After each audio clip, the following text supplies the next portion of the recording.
Shalom, saudaraku yang terkasih di dalam Tuhan Yesus Kristus. Bagaimana kabar saudara? Bagaimana perjuangan-perjuangan yang tengah saudara hadapi?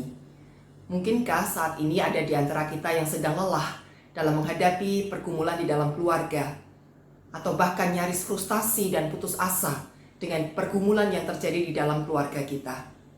Nah, saudara, memang tidak bisa dipungkiri bahwa ada banyak persoalan yang bisa menimpa di dalam keluarga.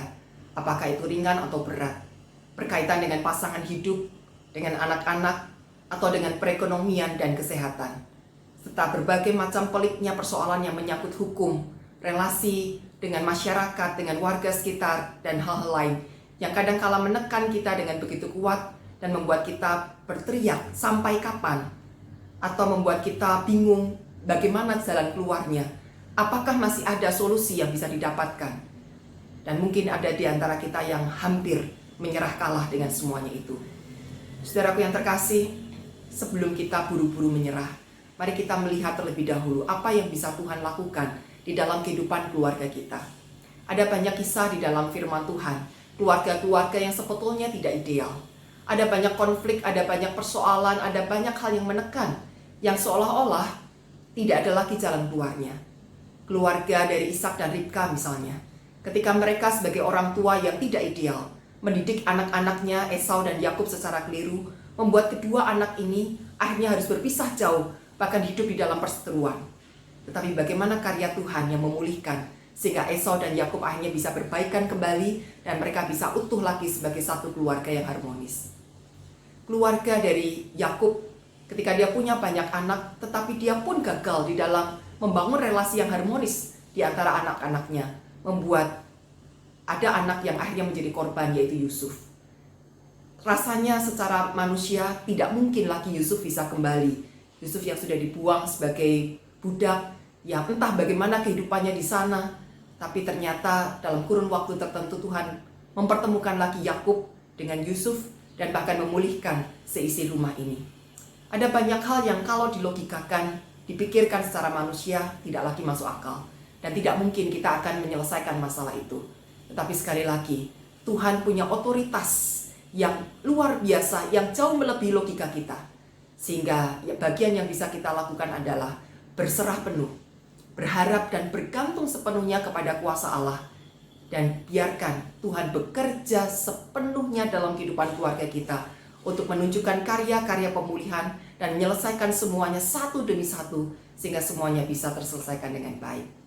Kita ingat cerita Musa, orang tua Musa, Amram dan Yokebed, begitu frustasi bagaimana menyembunyikan anak terkasihnya ini dari ancaman perebutan tentara Mesir yang sudah diperintahkan untuk membasmi setiap anak laki-laki dari bangsa Yahudi yang dilahirkan di Mesir.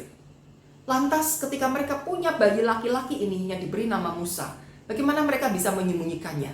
Rasanya sudah tidak ada jalan keluar lagi. Tangisan bayi pasti terdengar. Laporan dari tetangga pasti ada. Mereka nyaris frustasi, mereka nyaris putus asa akan kehilangan anak terkasihnya ini. Tapi ketika mereka mau tetap berserah kepada Tuhan, mereka mau tetap percaya dan mengandalkan Tuhan di tengah tekanan yang begitu besar itu, pada akhirnya Tuhan menunjukkan jalan. Ketika mereka akhirnya menghanyutkan Musa di aliran sungai Nil, sampai pada saatnya peti yang berisi bayi Musa itu ditemukan oleh putri Firaun. Dan bagaimana reaksi putri Firaun? Kita melihat saudara di dalam Keluaran pasal 2 ayat yang ke-6. Ketika dibukanya, dilihatnya bayi itu, dan tampaklah anak itu menangis, sehingga belas kasihanlah ia kepadanya, dan berkata, tentulah ini bayi orang Ibrani. Tumbuh belas kasihan dalam hati putri Firaun. Siapa yang bisa menumbuhkan dan menggerakkan belas kasih? Amram dan Yokebed tidak mengenal putri Firaun. Mereka tidak mungkin punya akses kepada penguasa untuk mengharapkan belas kasihan. Tetapi ketika dirasa tidak ada lagi jalan, Tuhanlah yang menggerakkan belas kasihan itu di dalam hati putri Firaun. Sehingga ketika ia tahu bahwa ini adalah bayi orang Yahudi, putri Firaun tidak membunuhnya, tidak menyerahkannya kepada para tentara, melainkan mengangkatnya sebagai anak, memelihara, mengasuhnya demikian luar biasa, sampai akhirnya Musa justru bisa menjadi pemimpin yang membebaskan bangsa Israel. Nah Bapak Ibu Saudara, sebelum kita memutuskan untuk menyerah, kembalilah kita berharap kepada Allah yang punya kuasa, yang bisa menggerakkan hati banyak orang untuk menolong penyelesaian persoalan-persoalan kita. Tuhan Allah yang mengerti isi hati kita, yang mengerti beban yang sedang kita alami. Allah yang akan menyediakan jalan keluar itu bagi kita. Percayakah kita kepadanya? Mari kita berdoa. Bapa kami di surga, kami memang kecil dan lemah. Kami tidak sanggup menyelesaikan pergumulan-pergumulan rumah tangga kami. Persoalan yang sudah begitu menekan, yang seolah tidak ada jalan keluar. Berbagai upaya sudah kami coba, tapi sampai hari ini masih begini saja, bahkan bertambah rumit. Untuk itu Bapa, ampunilah kami, jikalau selama ini kami masih hanya mengandalkan diri kami sendiri.